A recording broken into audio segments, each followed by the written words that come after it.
The reason we were gonna do this lesson is because the last time I did it, I forgot to record it, and I had so much fun.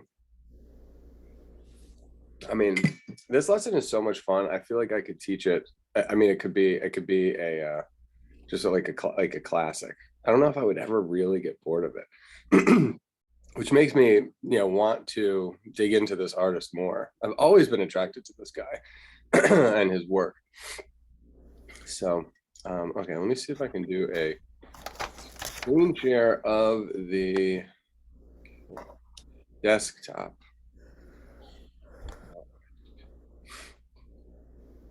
So this is a new little tradition that we've got going on here, and I love it.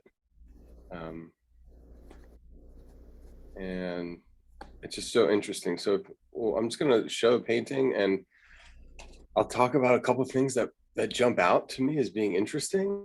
And if you guys if you have any ideas, and I think we'll get more accustomed to him.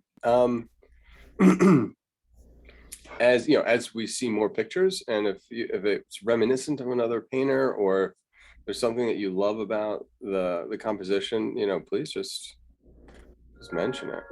We've got the dramatic classical music in the background. Ooh. I'm just gonna pause it. There's a lot going on here.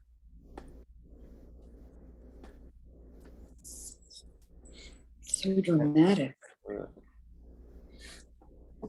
I mean, if I didn't know better, I would say this was a Joe Shepherd. It's wild. So yeah, he's got these horses all lined up. It's a dark picture.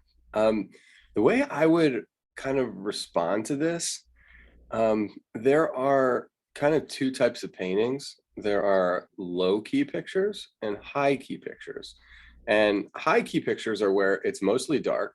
This would be an example of a high key picture, meaning 80% of the picture is dark tones, dark values. And then there's highlights in, a couple of very important areas, in his pants, the white spot in his helmet. And then he's also keying the painting, zoning the painting in terms of color contrast. So he's got value contrast is that he's got the darkest horse up against the lightest pants. That's probably the highest value contrast. And then he's got the red hat up against the green jacket. So that's the color contrast. So our eye is going to be going to this jockey, and this jockey, is connected to, the dark horse. So our eye goes first to the rider because of the value contrast and the color contrast. He's kind of giving this rider everything. I don't know what the title of this piece is, and I've never seen this piece before in my life. All I know is that Anquetin would layer these horses in profile. He does it a couple of different times. Look at how close these two eyes are together. Do you see those two eyes on the horse? So it's like up, down, forward, up, down, forward. You can almost feel the horses, moving as if they were like a stop frame animation. But he's trying to use high intensity colors in a high key picture. So going back to what I was saying about high key pictures and low key pictures, high key pictures, when it's mostly dark, they rely on value, lights and darks, and they don't rely heavily on color. So usually the color intensities are kind of muted. In low key pictures, which was most of his work, and the painting that we're working from is in fact a low key picture, meaning it's mostly lights with a couple of very important dark elements. But the dark elements are the minority. And you're able in low key pictures, because most of it's light, you're able to really push the colors and what the colors are capable of doing. And you can have a lot more bright colors. Now, I mean, I think he shows a little bit of discipline in here where, it's not like he's using bright colors everywhere. He's using them very strategically with this rider, with the green and the red, those being complementary opposites. And I would say this would even lean towards a blue-green. So they're actually split complementary opposites. So red and green are on the opposite end. And so like either blue-green or you know, yellow green would be either side of the green on that color wheel. And so it's not, it's like the second strongest relationship that can happen in colors. The highest contrast would be the, you know, the complementary opposites.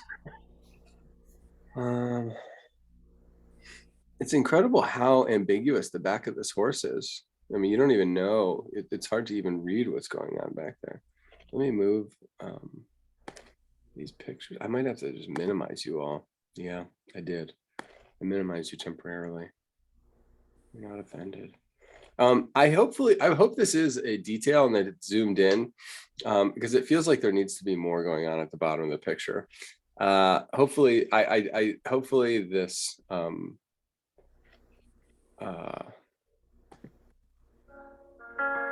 Let's see. Okay, so this is what he's like most famous for. Pictures of this is a pastel. The piece that we're working from is also a pastel. The first time I ever saw one of his pieces in person was in Art Basel in probably 2006, and it just knocked my socks off. He's just an absolute pastel master. You know, this is, you know, you could this is like very Bert Morisot, very, you know, Lautrec, you know, classical profile. But this is an example of a low key picture, meaning, see this black line right here? The only thing that goes pure black is probably the edge of her hat. Even though the jacket feels like it's black, it feels like it's dark, it's actually a dark gray. It's probably like it's like a graphite gray. And the lines that are used to define the silhouette edge are actually light marks. So because he's got all these greens, all these blues, look at the blues around her eye. You know, the warm notes in the hair, highlights in the hat. Just high intensity colors, bold colors, not particularly naturalistic unless it's in some like weird eerie light. Nice sideburns too.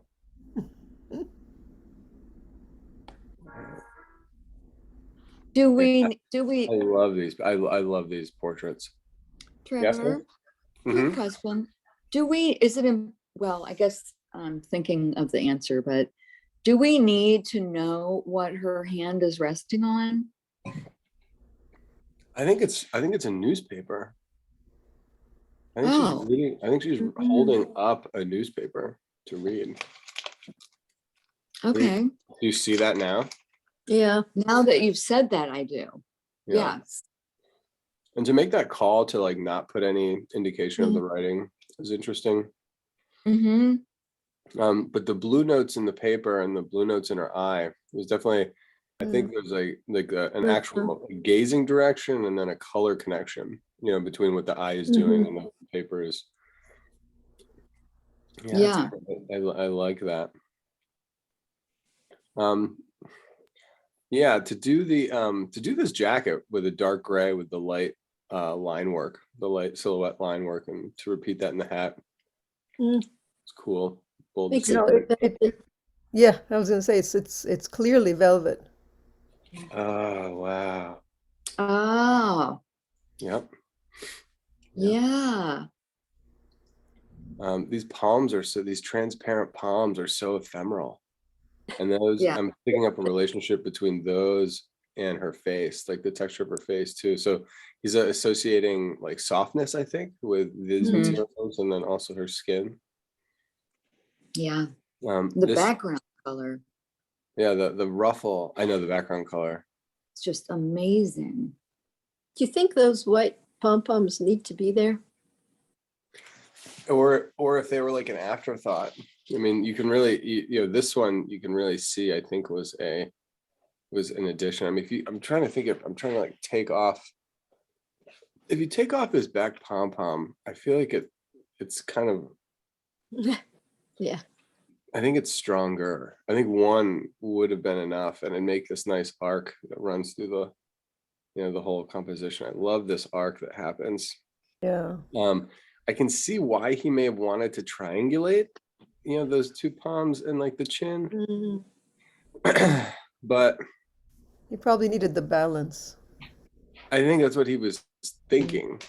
And he, you can see, I think in his working process, this is probably the first evidence of it, but there's like there's almost like a chaos. And so there's only so much you can plan initially in your drawing. And then as you're painting, you have to make these modifying adjustments. And sometimes you miss the mark. It's, there's something that's weird. And I think it's this palm. Mm. And if you cover that up with your thumb, everything's fine. The whole picture is so fine, and it's fun. And the palm on the top is playful. It relates to the face. It relates to the paper, and then, and you don't. My eye just keeps getting pulled back to that back palm. So changing gears, you're always talking about ears. Do you like her ear? I wonder if I can zoom in. Yeah, I do. I mean, it's got the tragus, it's got the anti-tragus. You can follow that silhouette line of the helix, and it kind of blends into the hair a little bit nicely. It's very subtle. He doesn't overdo the lobe. I think he was trying to pop the lobe with a little light highlight and like a very soft shadow. It feels like it blends in, a little bit like a Gwyneth Paltrow ear. The distance between the corner of the eye, look at that, traverse that distance from the actual corner of her blue eye. You get this light glow reflecting on her, her sausage, the bone of her eye socket is catching all of that reflected light from the paper. So she's really lit from below, reflected light from below, but still lit from below. The underside of her nose on the the septum, the bottom of the ball of the nose is picking up a little light as well. But in that corner of the eye, through the temple, and then there's that little hook of the sideburns, very elegantly placed directly in the middle. And then, and that's stylized that way. It's styled that way. And then look at the distance between that little hook of the curl and where the tragus is. I mean, that's a huge distance. Yeah. And her sideburns don't go down that low, which is, again, probably part of the hairstyle. I mean, and then the bun, the back of her hair, like from the ear, that honeycomb shape or the beehive. You see like that beehive shape from the ear to the back of the head. That it's almost like a spool of thread. That conical spool of hair wrapping, from her neck, wrapping all the way around the back. Yeah.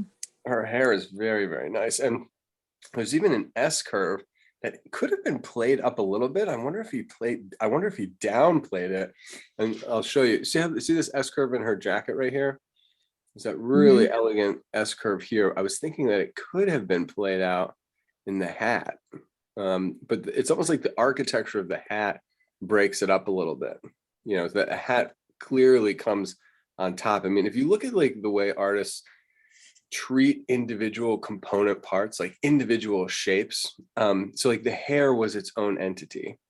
And a lot of times when people are painting, they try to paint the hair, and then they try to paint the hat, and then they try to paint the face, and like they're these like isolated, identifiable continents. And he paints very continentally, if that makes sense. So the hair is treated with a limited set of colors and a very distinct set of mark making. And then the face, the skin of her face is kind of like another world. Even like the front of her face to the back of her face are almost two separate lands. The jacket, the hat, I would argue that those are kind of, this like similar treatments with an ocean in between. And then the fabric versus the pom-poms. I mean, every single plant passage of land is treated so uniquely and so interestingly. And I think he's pushing the possibilities that pastels provide you, from like smooth to texture to almost gestural drawing to diffused transparent. Yeah. See, I see a huge S curve from the top of the large pom-pom going down the back of her head, hair coming forward to the front of her jacket. Oh, look at that coincidence. Yeah. The way the Yeah. jacket, All the way down. almost down the- directly. Yeah, to here. Yeah, yeah. Yeah. And then if one of the generic things I like to look for, are dominant diagonals and they're reciprocal. So, I mean, I would say this, the angle of her torso right here might be one of the dominant diagonals. And then Mhm. reciprocal diagonal, and where it's repeated a number of different times, I would say her wrist and her hand is at an angle. And then look at this coincidence between the angle of her hat and her hairline. See how that that links right up there, and then that goes right directly into the collar, actually. So that might be the dominant reciprocal diagonal, and then that happens in her keystone is the same angle, and then the angle of the paper is at that same angle. It's probably picked up in the back of the head as well, the back of the hat. So yeah, there is a geometry going of these parallel lines. I would argue the dominant vertical would be her balance, the center of her head. And then the dominant horizontal, I would say, is probably this hat.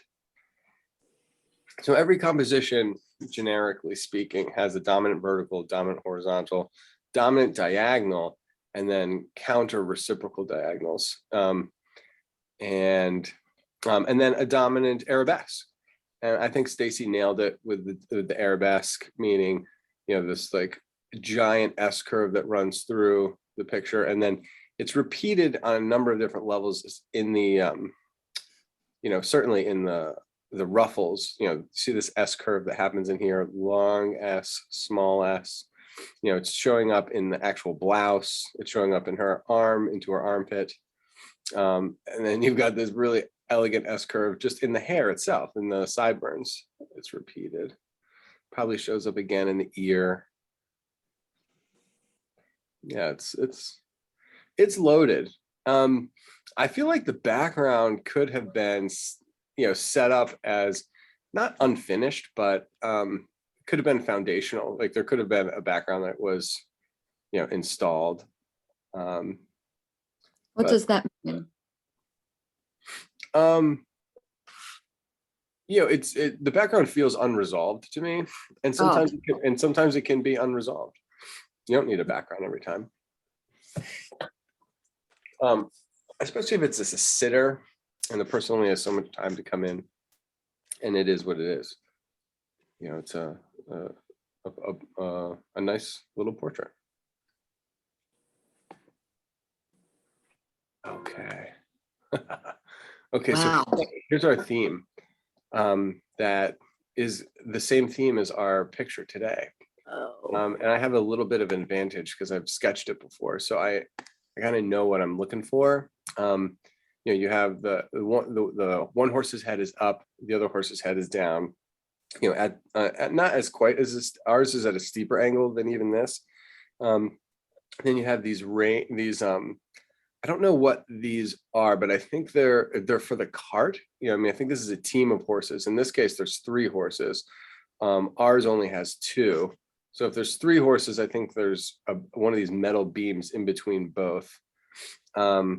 We have the parts of the reins. This little moment right here. This strap is kind of an important strap because you get the strap that goes behind the ears, on the back of the ears. Then you have the strap that comes across the forehead. Then you have the strap that comes down the side of the face and attaches to the bit. And then you have this strap that runs basically dividing the head from the neck. And that's going to go all the way down underneath the chin. Then the one that cuts across the face and the one that goes under the chin on the vertical, essentially, those get linked up, and there's another triangulation that runs along kind of the bottom of the jaw. So the straps of the reins, are really kind of like organically connected to, to the horse's anatomy. And as we sketch the drawing, it's so helpful. It's so helpful to get everything oriented. The the reins are actually a saving grace. No pun intended. And then our horse has blinders, so we don't even have to deal with the eyes. Horse's eyes are one of the most beautiful things you can draw. It's one of the most beautiful things that God ever made. But we don't even have to. We get out of it. And our horse is seen, totally in profile. This horse, you can see that the head is tilted towards us. So we can see a little bit of the top of the nose. You can see into the mouth here. There's like this ring of teeth. So you can actually see the teeth that's on the left. It bends under like a horseshoe and then comes up on the right. There are some, this is only the heads, so we don't see any of the neck, but in ours, you can actually see this yoke. I think it's called a yoke that is around the shoulders that helps pull the cart. Okay, so our horses are the main subject, and they take up basically the whole left-hand side of the picture. Almost, in this case, it's this horse's nose, I would say, is like exactly halfway. And then the subject in this painting is, the shadowy figures, but it's a couple. A woman and a man, and then seems like there's another horse coming in the opposite direction. So here we get, street lights of Paris. I mean, this is a bridge, you have the railing on the bridge, and you can actually see the river, and then there's a distant bridge on that side, and then to the sky. So you have this like kind of depth of landscape that happens. So you have like the footbridge, the railing, the water, the bridge in the distance, the trees, the water on the other side of the bridge, landscape, and then distant land, and then sky. So I love the pure geometry. So you see this pyramid that is her dress, and this long tall pyramid, shadow side, light side. Yeah. The egg shape for the torso and the collar, that's going to play in, and then of course the hats, and a face that is in lost profile. So you can see her ear, and both the man and the woman are looking off into the distance. It's a nice design. It's very nice. There's this little golden note here, little golden. It must be keyed in yellow, maybe.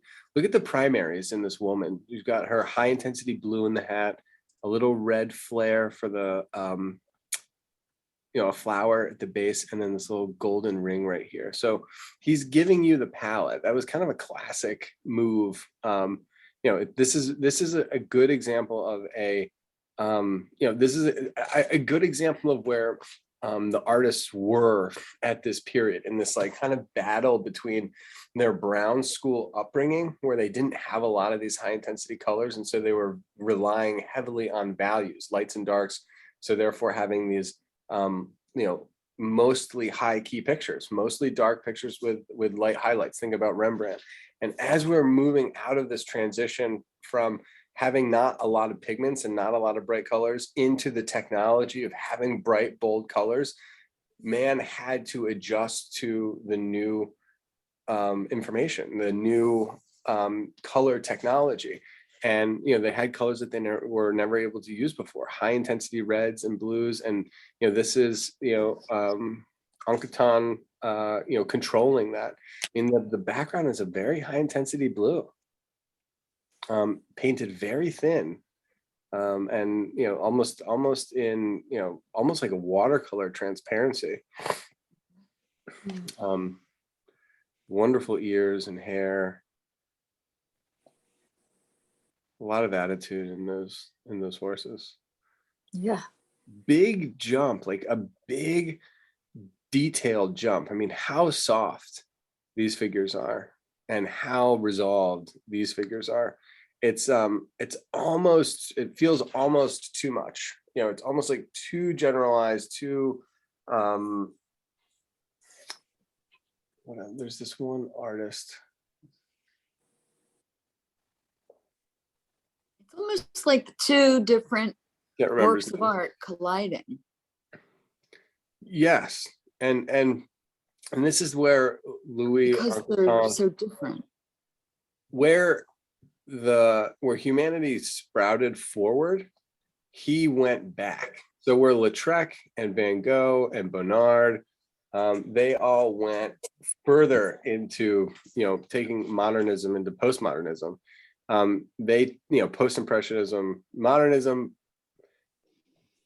impressionism, post-impressionism, all of those were marching forward into the popular trends. And Louis Anquetin went back. So he basically rejected those new ideas and went back to Rubens and kind of was almost like reassessing the situation. And basically lives in obscurity now because of it.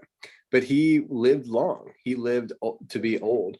Lautrec died, Van Gogh died, Seurat died.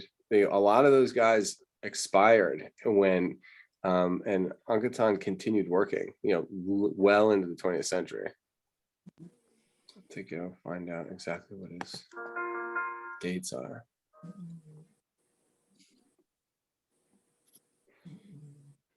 So realistic. I can't get over his eye. This is an oil painting. And I think he's referencing, with all of this fabric and all of this fluffiness, that famous Raphael portrait. Look that up. The feels very Gauguin-y back here. Some of those colors in the background, all the purple and the magenta, kind of like and all the pattern. She looks so content to me. She does. Look at this. Look at her hair, though. I mean, this hair is an absolute. That is a display. I feel like this almost like gives her wings. Do you see the pattern on the back of the chair?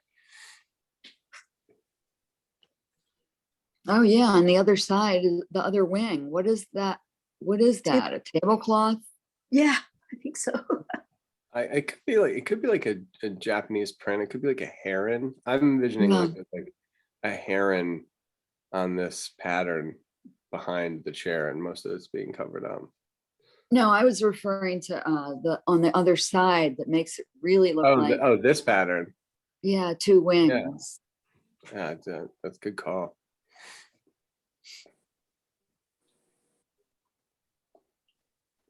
Yeah, look at, and again, like this zoning, like these shapes, these distinct different shapes of the blouse versus her face versus her hair versus the couch. There's just a real, almost a disconnect. Yeah, I see that. So I'm not hating on it. I'm just acknowledging that I think it's part of his style. This is an interesting dark halo on this side where he gives us this dark green silhouette along that edge. This is a low-key picture, so it's keyed in darks. The darks of the eyes, these dark shadows, and then like the little, almost like a halo around her head with that plate in the distance. 80% of the picture is light, 10 to 15% dark, and then midtones in between. That's a 29. So I think that was in 1929. Dude, this guy lived. I mean, he lived. Can you imagine? Living like into the Second World War, having studied in Paris with Van Gogh. I mean, it's just wild. Here's our theme again. The bridge. I think this is the same woman, by the way. Wow. You got 3 horses instead of 2. So it's a repeat. I think this is a watercolor. And you've got Notre Dame back there. So you have the Seine and you have the various bridges. And what's going on down here? Is somebody bending over? It's like a disconnected arm. Yeah. Somebody's holding on to their hat. Yes. So The she's wind. Ah, that's a silhouetted face right there. so And we're then looking down. if you look at the picture that I sent, the waist is, in my opinion, is very low. So there's like a large torso, and then like there's a narrow waist in the middle, and it lead, you know, these legs are also kind of pyramidal, but you can, I mean, this is, I think this is a, you know, a cartoon. I think it's an intended jest, you know, to be in jest. But yeah, that wind, look at all the wind blowing the clouds, blowing her Yeah. hat, blowing her boa. Look at this boa everywhere, and her cloak, yeah. and her dress. And like, even though the horses are moving in this direction, their hair is being blown much faster than they're moving. And it's less about the horses and more about the wind. This painting's all about the wind. It feels almost like it feels like a not a Klimt, but a monk. It feels like, it feels German almost. Edvard Munch.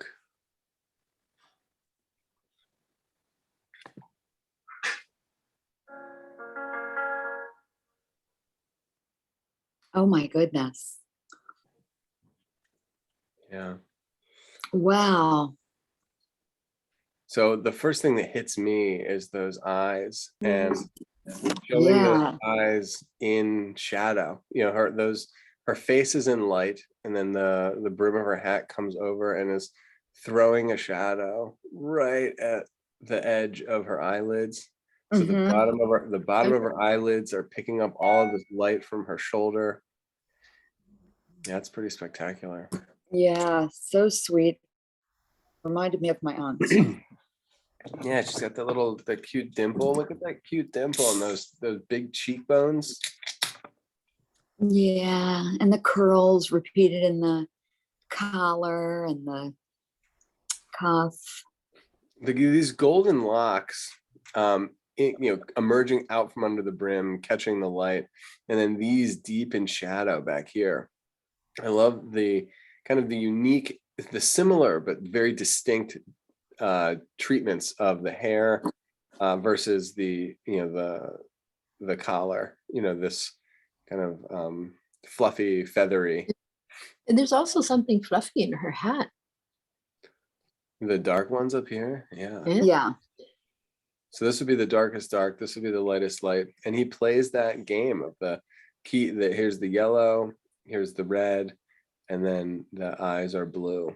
And most of the picture is blue, actually. So the whole thing is keyed in the red of her lips, supported in terms of warmth by the, you know, the golden hair and the golden brooch, or, you know, pin. There is a green element, which is so interesting at the top of her armpit here. I really like all the colors. I'm just wondering why her face is so pale, or maybe that was the beauty at the time, was to be very, very, very pale. It was. Yeah. Yeah. It could Yeah. be. She does have some Powder. there's some rose notes in Her here. cheek. When I lean back, her cheeks do have some rosiness. You know, a little bit lower down here and then a little bit higher up there. Yeah, if you think about it, this is an era where a lot of parasols were carried, and To keep from getting sun. Yeah. yeah. The highlights in her eye are wonderful. Just her amazing. her eyes are acting like mirrors from, you know, reflecting her outfit. You know, you can actually see that white glow at the bottom of her eye, you know, which is just the reflection of her shoulder and her.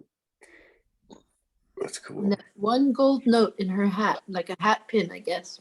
Yeah, that's what it Yep. looks like. And then the ribbon. I mean, I wonder what's going on with that ribbon. I don't know. It seems completely unlike the whole rest of the picture to me. Couldn't agree with you more. Like, Yeah. it bothers me.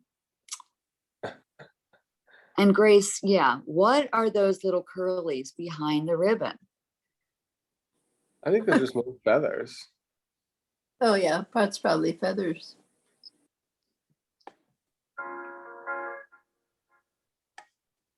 Ooh, Wow, same artist? exactly. And it's getting, and it keeps going. He's got a wide range of treatments. This feels very pointless to me. There's like, he did a portrait of Lautrec that was kind of, this is like as impressionist, I think, as you can possibly get, from his work.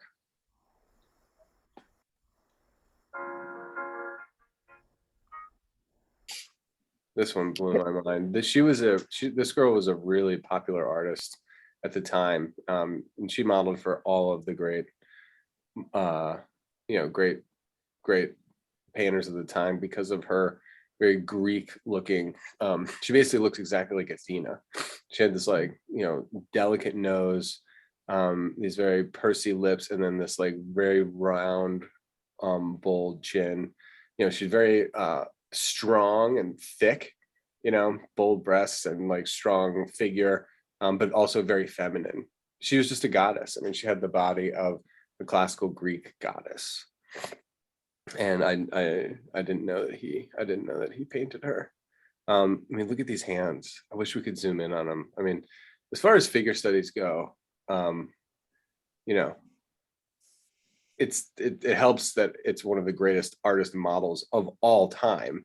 But it's also a really spectacular painting. And this looks like a different artist to me. I know. Look at the boldness of these silhouette lines. He Mhm. uses contour inside at the armpit, but doesn't use it at the bottom of the breast. Yeah. He's got it on the bottom of the breast on this side, and then look at the space between the Mhm. belly and that arm. Wild. Her hands are next level. And then the background. I mean, he must So have gone detailed. through his Japanese print phase. What's that? So detailed. Yeah. Totally. She's got a ponytail. She's got really, the treatment of this hair is really nice too. And the contrast between all that detail and the dark notes between the breasts is beautiful. I mean, it's so subtle. I mean, look at Yeah. these, like, and she's yellow. She's like, yeah, she's got rosy cheeks too, but that bright red note next to her face. I mean, this is where it's all meant to be.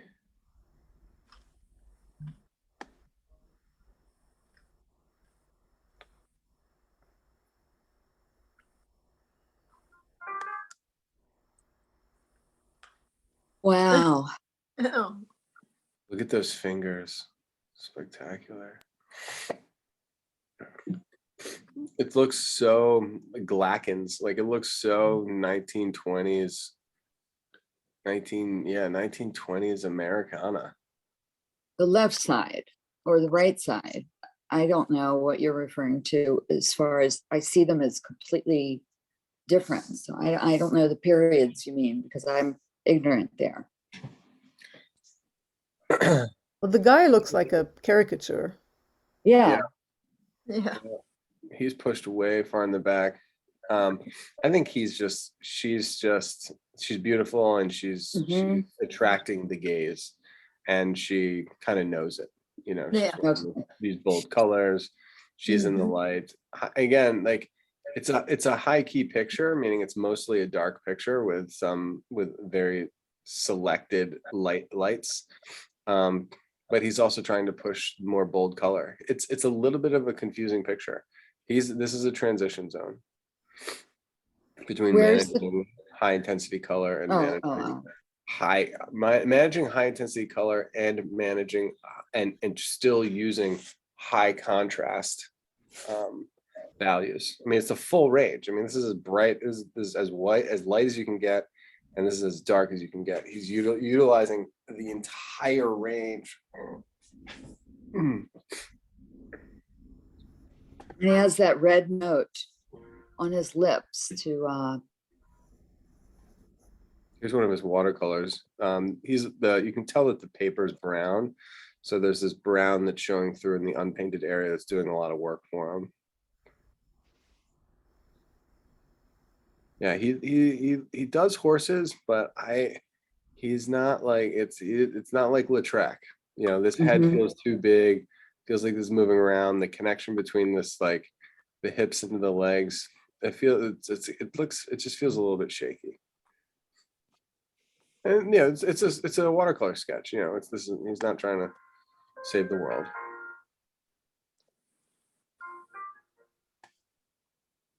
It's very sassy.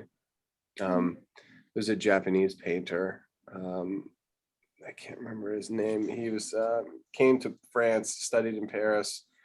Look at how the wow, yeah.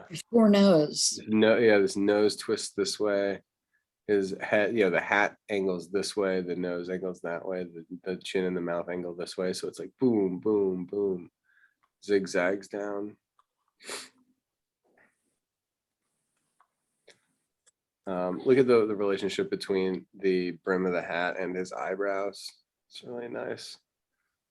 That reflection on the hat is really something. It is. It is. This Almost guy makes it look plastic.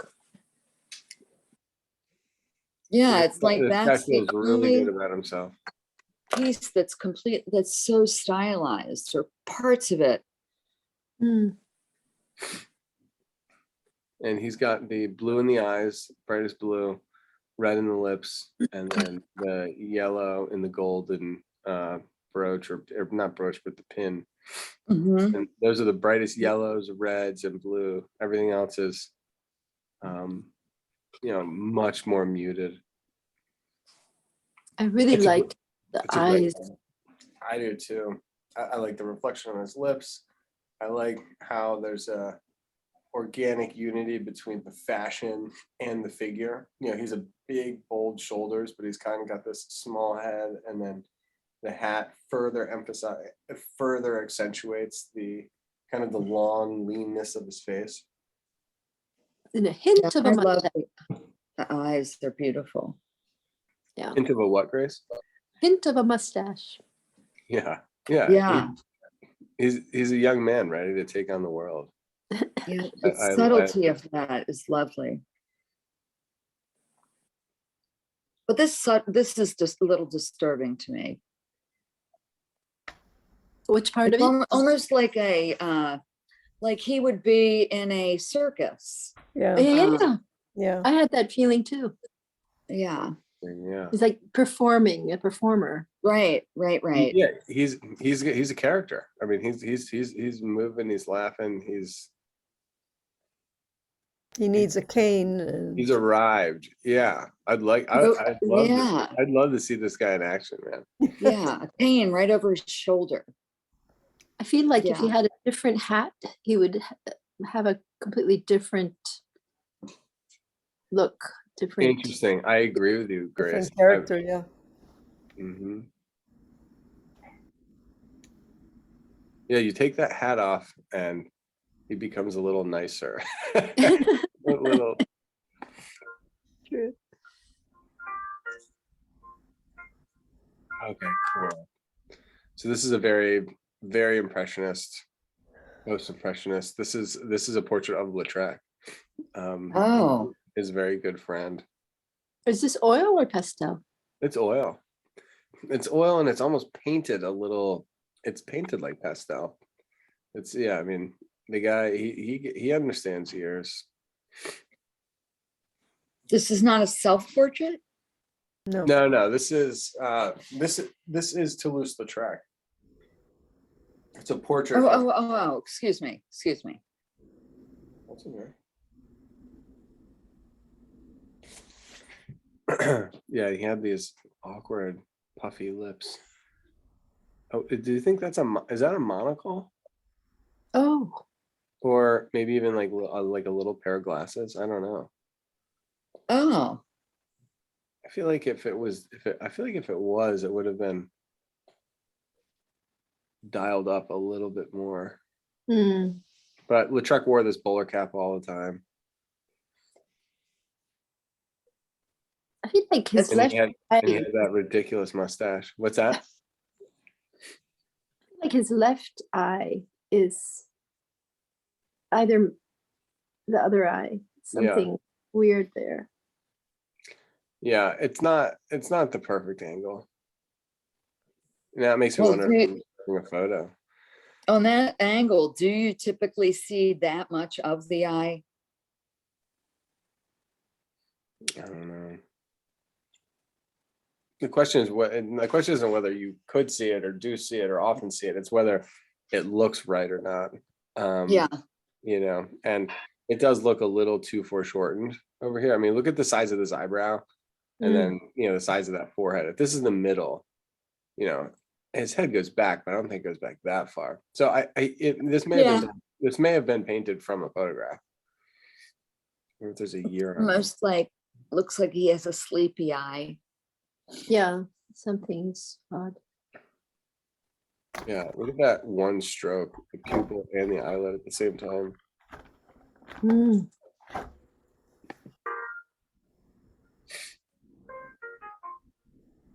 And the red in the ear that really matches the red in the lips.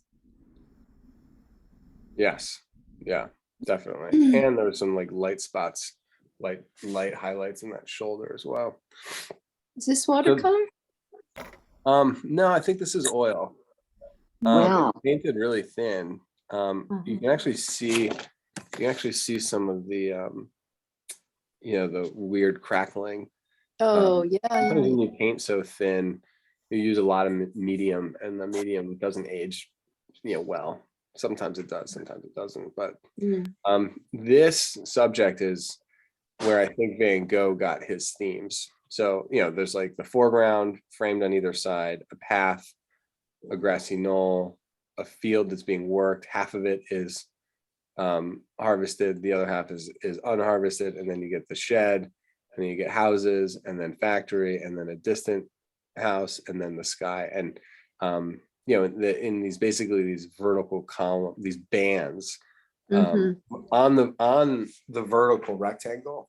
The vertical rectangle for landscapes is also a this is a divergence. This is a very atypical to develop a landscape composition in this way. It's very successful, but it was a new language. And I honestly think that like where Van Gogh got these ideas was from Anquetin.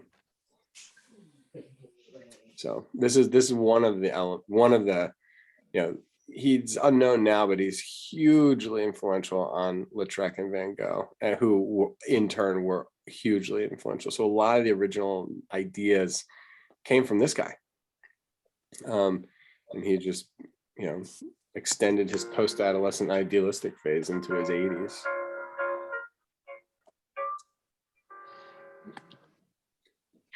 Interesting, beautiful, thin to thick, these thin washes with these, buds, these like pointillist buds.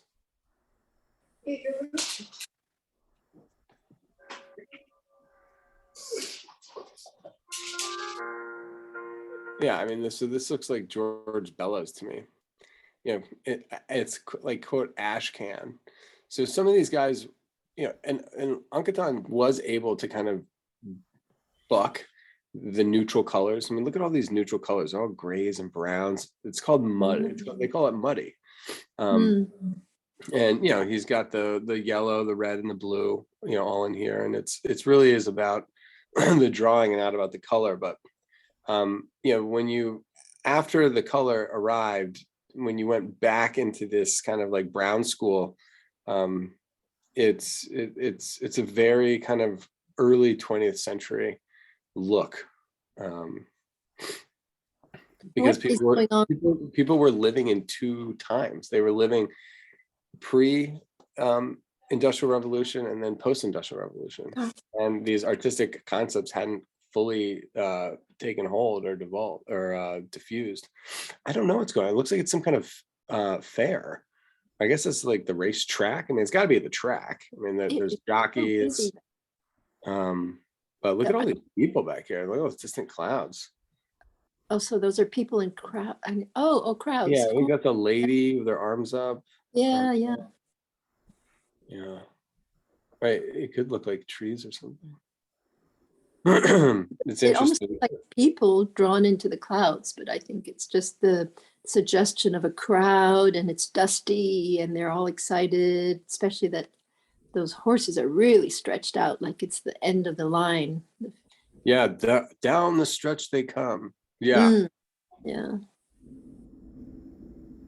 these long shadows. Look at those long Yeah. shadows. Interesting. You know, giving more vectors. These are horizontal vectors. These are diagonal vectors. Look at the repeated diagonal that runs through. Yeah. The necks are counter. You know, there's that little seat there. Yeah, what Grace just said is really interesting, how the people seem like the clouds, like the riders, like it's all interwoven. Yeah. But there's really a huge suggestion of action, of activity, of excitement. Yeah, there's a lot of Movement, movement. such movement. It's interesting, the front jockey is just wearing white.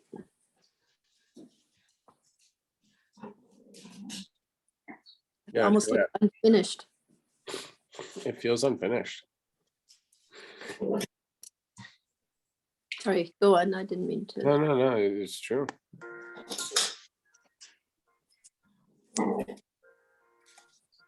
What was he doing in there? Right?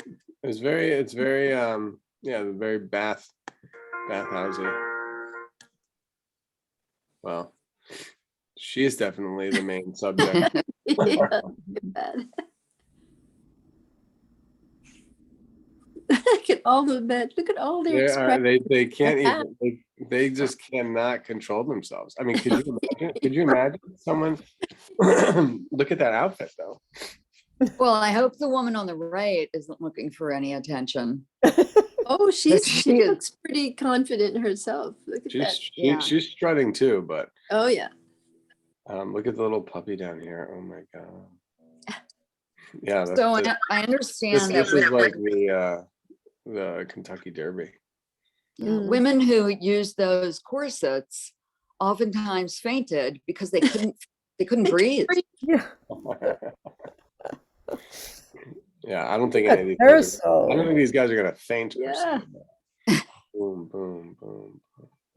Yeah, And that it's interesting, parasol is her spectacular. hat is so much more defined than the black hat. Yep. Yeah. Although seen from the back, that hat could have been quite something. But she's the star. She's definitely the focus. And it's, you know, Yeah. the picture is keyed in red. So the figure, the supporting partner, she's Yeah. cool notes. These are all neutral cools, grays, blacks. But he's got look a keynote. He's got a little red scarf there. So Yeah. maybe she's giving him the attention. Maybe that's the color connection. Even though you can't see his face. There's that red parasol that I like so much. It's amazing, that parasol. Yeah. Look at that S curve. I mean, it doesn't get curvier than that. And yeah. it doesn't get curvier than this. I mean, I don't think you're gonna get, I don't think you can, you know, shake those hips any more than that. Yeah. And I see two red notes flanking the top of the page. Yeah. Picture. Yeah. Here, there's pinks up here in the corner. Yeah. Pink. Excuse me. Mm-hmm. Yeah. These horses, the horses' heads feel too big, but it looks like even the horses are looking over. Yeah, so her face is at her, he's at her, he's at her, he's at her, the horse is looking back at her.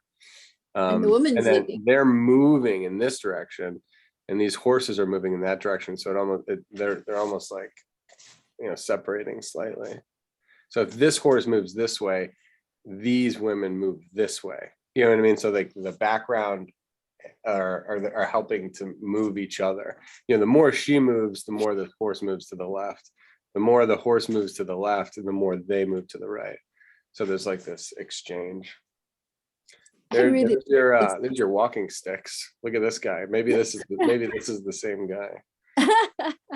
Our narrow hat. Oh, and I didn't notice the red on the man's vest facing us. Mhm. Yeah, very neutral.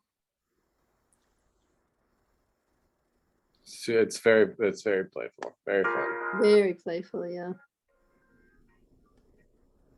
These are cool. Nice to look at the drawings. Yeah. So this is the same drawing, just turned upside down, so we could see it. Profile view, profile.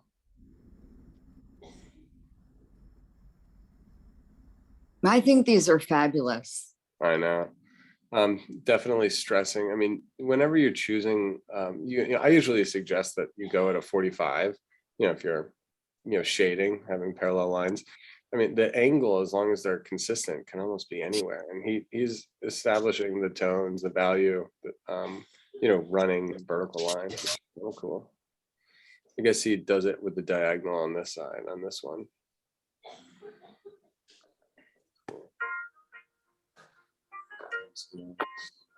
Bold eyebrows, goodness. These little horse sketches are kind of cool. Yeah, these are very Wow. very Rubenesque. Okay, so he's like, look at the lion's head in profile, and then this guy, like giving different people kind of animalistic characteristics.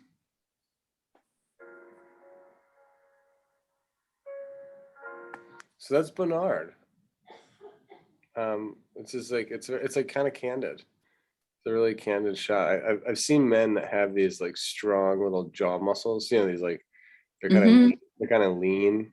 It's like I think he plays it up probably a little bit with this jawline, but that's what caught me. What about that ear? The big ear. I mean, Yeah. that is a big old ear, man. Hold on, let go.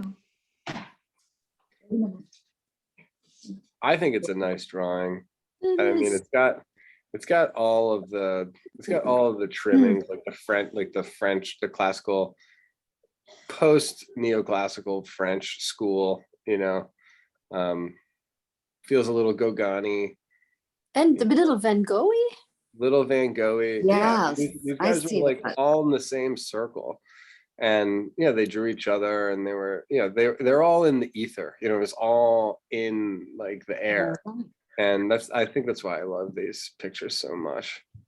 So you're saying It's these, another super competent man, making art at the time who's not necessarily known. What was that, Grace? you're saying these artists were together in Paris? Yeah, And yeah. Others work and painted each other and influenced each other? Drank with each other. Yeah, Cormon was part of the French Academy. So the schools were set up where you'd have a master that was in the studio and he'd paint, and then younger artists would pay to study at his space, and they'd have the model come in, for 3 hours in the morning, 3 hours in the afternoon. They'd have plaster casts, they'd do still lives. They'd make art all day, just like art school. And art school, traditional art schools are modeled after the French Academy, to a degree. And so they're all kids that were like 17 to like 25. And, they'd come in and they'd pay the master to make art there. It was relatively inexpensive, but then they would learn from each other. And so there was this kind of like richness in the community. And then the master would be painting his masterpieces, quote unquote, for the French Academy, and then they would have the annual salon, and people would submit, and you get accepted or not accepted, or you get rejected, and that's what Courbet famously got rejected from the salon. And that's where some of these big, kind of the schism started to happen in the middle Yeah. of the, Didn't the Impressionists generally not get accepted? yeah, Huh. generally. But then, then they caught up. Well, look at that red, that white, that feels like a mistake back here. Mhm. I don't know. Yeah. White on the But- top of the right. forehead. too. Yeah, the white on the top of the forehead is great, I think. Mm-hmm. And below the lip. Yeah, the silhouette of that silhouette drawing, it's like, I mean, it doesn't get better than that. Look at his nose and his mustache and the upper lip, and the mouth is slightly open, and to capture someone smiling like that, it's good. Now I'm wondering if this was done from a photograph too, because this is such a lost profile, and then the ear is so big that perhaps that lens distorted the ear, or maybe he just had a huge ear. Who knows? Maybe.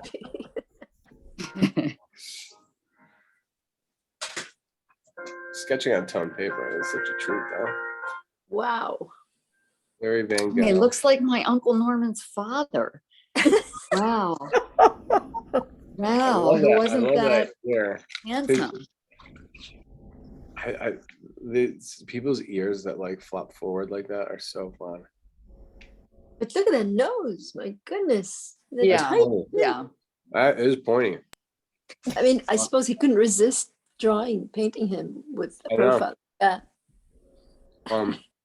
The head is really nicely related. I mean, the hat is nicely related to the head. Actually, it looks like the hat is molded to his head, and his head is square on top. I know. Yes. But he looks perfectly Look okay how with it. look how it's like stuffed in there too. There's like this little fat roll at the base of his neck. I can't imagine what the top of his head looks like. Really looks like. trying to round it out, but it Me too. I'm doesn't like work. I'm trying to use my X-ray vision. doesn't. Yeah. No, it doesn't work. If you try to round it, it's like either he's filling up the whole hat to the top, or it's a really flat head. Yeah, it's got to come up. Oh, Come yeah, up. yeah. That's got to be it. Oh my gosh, that's the wrong hat for the sky. And he tries to downplay the tip of his nose too. Look, he's blending it out. He's like, oh, geez. With these wonderful red notes in the nostrils and the lips, and then in the hair. Yeah. Surprised it's not in that earlobe or the eye socket. Ooh. Yeah. Now this one is kind of like groundbreaking. Seurat was into Lautrec was into the circus. Everyone, Degas did circus pictures, and I think this is just like a total masterpiece. I mean, the way, like the originality of that green character, it feels so modern. And that Yeah, sleeve, does. like that sleeve, almost like it's a Santa outfit with like the Grinch. Yeah. I guess that might be With what. the Grinch. Yes, this is so disturbing to me. I don't know. Look at the upside down heart. Mhm. Yeah, I mean, this is the clown. I mean, these are the clowns. Yeah. So this is like the clown act. That little teeny ear, but look at that cap. How the cap perfectly wraps around. It feels like Dr. Seuss to me, even. Mm. Oh wait, the Grinch is Dr. Seuss. But And the look at cap looks too small for his head this Yeah. time. Yeah, but look at how that cap runs right into his face. Like, look at that S curve. Boom. There's an S curve on the back. I can't see where his face would be because So this is an eye. This is Mhm. Yeah. this is a pointy nose. And then there's Oh two my little gosh. lips. I know. I see it now. So that's not a hat. That's actually a green face with a green Yeah. ear. Yeah. With a little teeny Okay, I green see it ear, with now. a little green eyebrow. Yeah, I see the white beard, but I don't see a mouth. It's not Right? a beard. it's not a beard. I think it's the cuff of his left hand.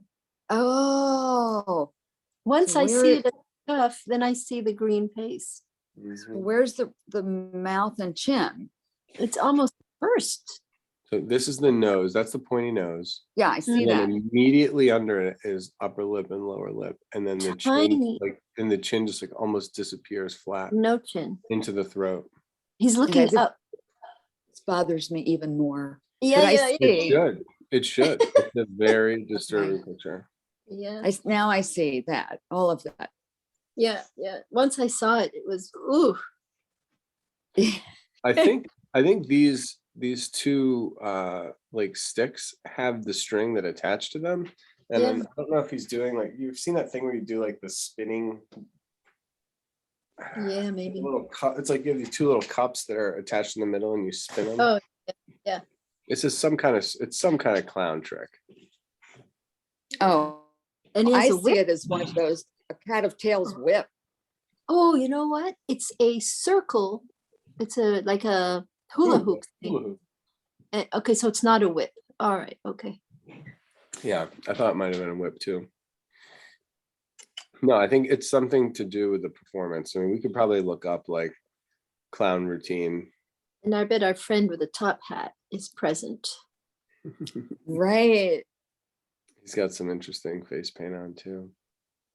Oh, does he have his own loop? He might have his own loop too. Oh, yeah, maybe. And there's another one on the floor there, which the other clown probably put down to juggle. And then look at this weird thing. Look at that weird puff. Maybe that's Total where ambiguous. the dogs walk on as the ball moves. Mm. This is a beautiful shadow on the ground trying to define the plane. Define yeah. plane here, define plane there. Yeah, it's out there. Yeah. Yeah. Now You you see can his kind of face see it. now? Yeah. Yes, yes, yes. Oh, yes. Now, it's also great what's happening in these shadows. Look at the profile Yeah. of the ringmaster. You know, off they keep intentionally kind of off stage. You know, this guy's Yeah. performing. Wonder what this character That is. is a shoulder and the back of someone's head, his Shoulder hair. and then that. Oh, I see it. That's yeah, what I think it's the other clown. I think it's the Oh. Wicked Witch of the West. Eyes, nose, mouth. Yeah. Same hat as the guy on I stage. see I it. bet. Mm-hmm. I And see then this that. must be the curtain. Freaky, man.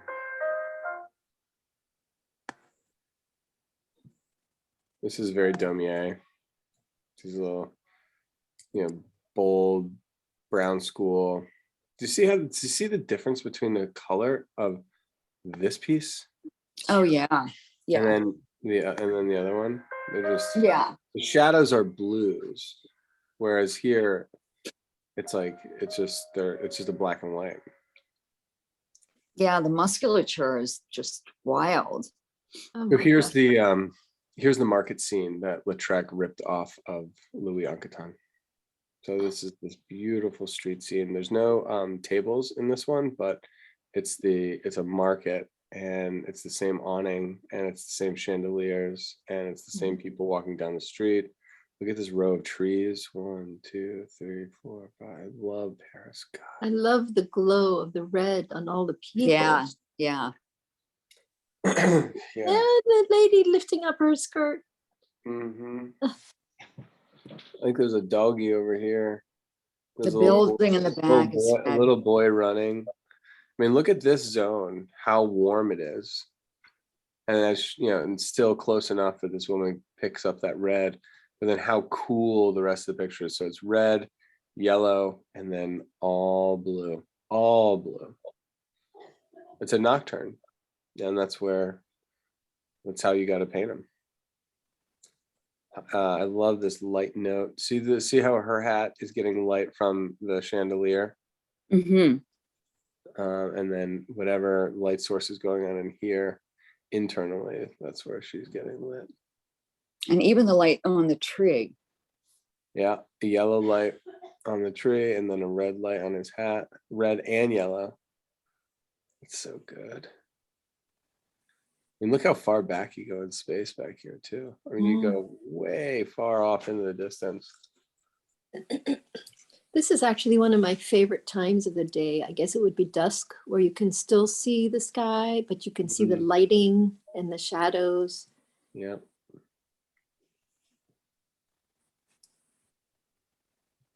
It's a great one. And I think of that building. I automatically thought of that building as a museum. I love it. This is another reproduction of it. So it's the same piece. I guess the whoever put this video together was smart enough to I thought something happened to the lighting of my screen. Because the next piece is the same one, right? I believe it's the exact same one. Or is it a different painting?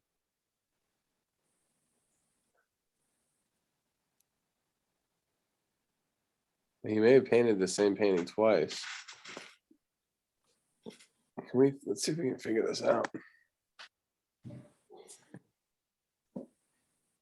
Okay, let's pick one person to analyze. The woman with the lifting up her skirt, her feet look a little in a.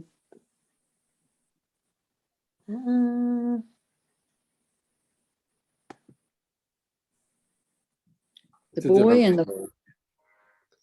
Look in at the the foreground looks the same.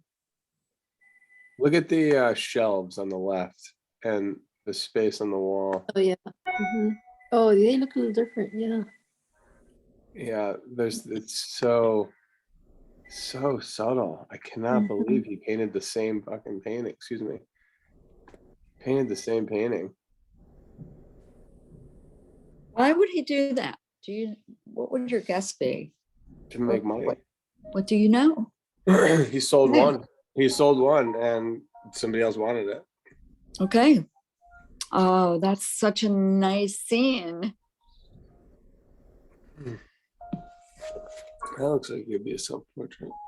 It looks like Brad Pitt a little to me. He was and the dude was super handsome too.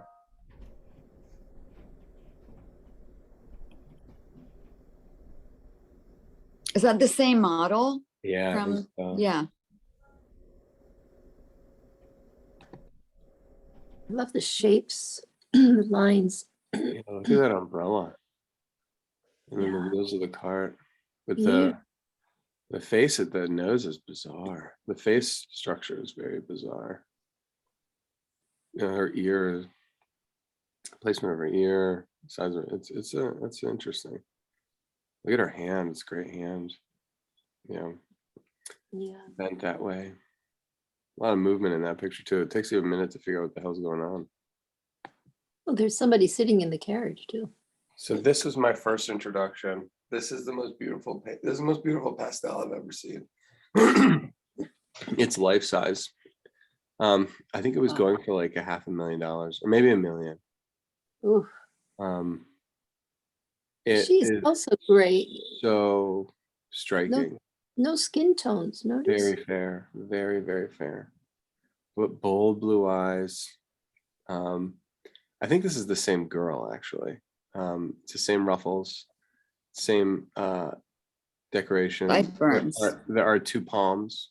The first jacket, the first portrait, the jacket was on, and then he's pulling it over the shoulder here. These are the same hands. This is the same portrait, same model rather. Same model. From the one of the first ones we looked at. Yeah. Good.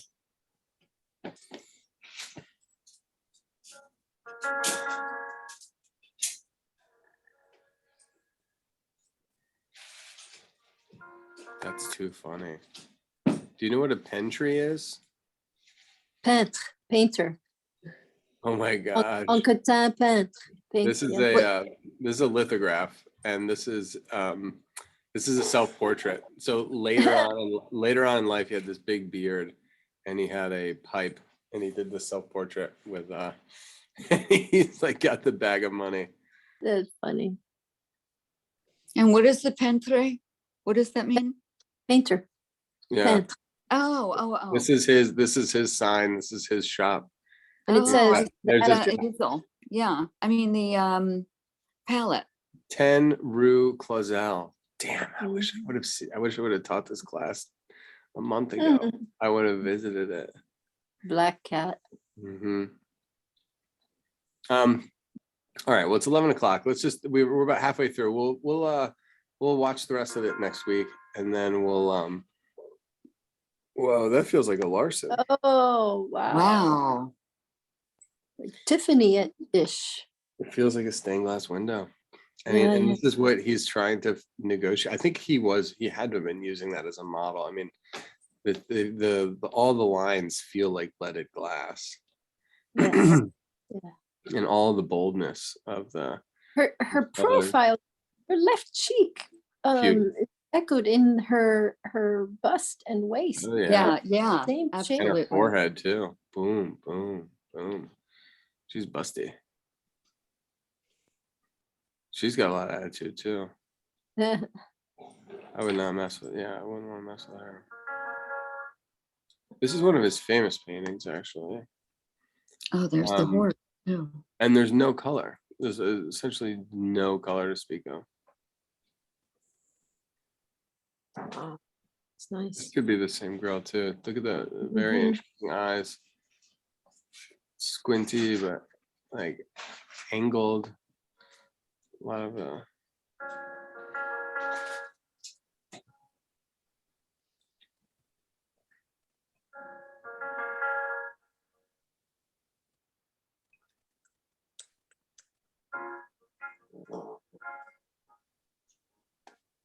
damn, she's pretty.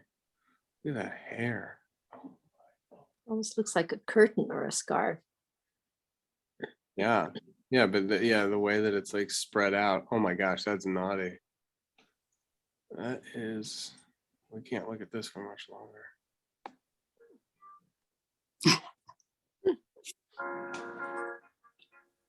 That looks like a Cezanne. Look at that little painting up there.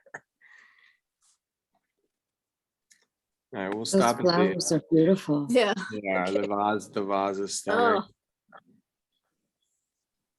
A lot of repetition in the Heather. models. That is wiggly. how do you make it look like velvet like that? Just the Yeah, light that's- green and dark green, I guess. I guess that's I think it is. I think it's just a dark green. I would like that soft, Wow. high intensity. Wow is right. It really reads that fabric, that texture. Yeah. Like you could just reach out and feel that And texture. touch the softness. Yeah. Absolutely. Stacey, it's you and Morgan. It's a woman next to the woman. I don't know. It could be an adolescent boy. No way. No. I don't think so. Okay, fine. And her chin is totally out of whack, but Yeah, the profile is really weird.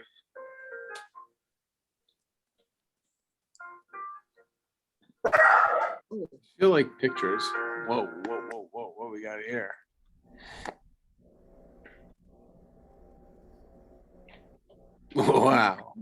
Wow. Lantern. Just look at that with the reflection on the water. It's such a Yeah. focal point. Yeah, look at that. Look at the shape of that boat. Mm. Such a strange. Look at those sails. and it looks like it's unmanned. Lautrec did a bunch of they like one of these guys' hobbies. I mean, we know Lautrec did it. Would make these model boats, like a little model boat armada. It was like a pastime. They would build these like, accurate to scale replications of, boats. Spent a lot of time there. This feels like a model boat to me, is all I'm saying. In the night sky, such a strange thing. An unmanned boat. Yeah.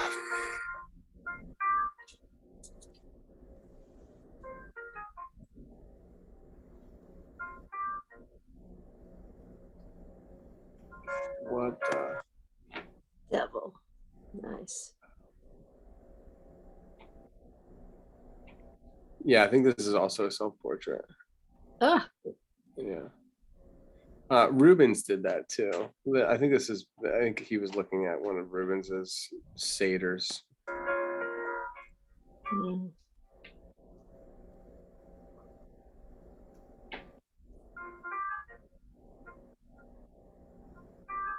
That's actually him. Okay, well, so we're at the 5-minute mark. That's a good Okay. place to stop.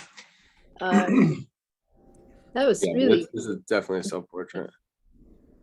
You can see how strong he is, and how structured his face is, and how handsomely proportioned. I mean, he was a good-looking guy. Tall, handsome, smart. It was good. okay. All right, that was You, good. Fun. I don't know. All right, we'll actually put some pencil to paper next week. Okay. All right. Thank you. Sure, Bye. Grace. Ciao. Thank you so much, Trevor. You're welcome, Stacy. I'll give you a call. Thank you. Thank you. Thank you.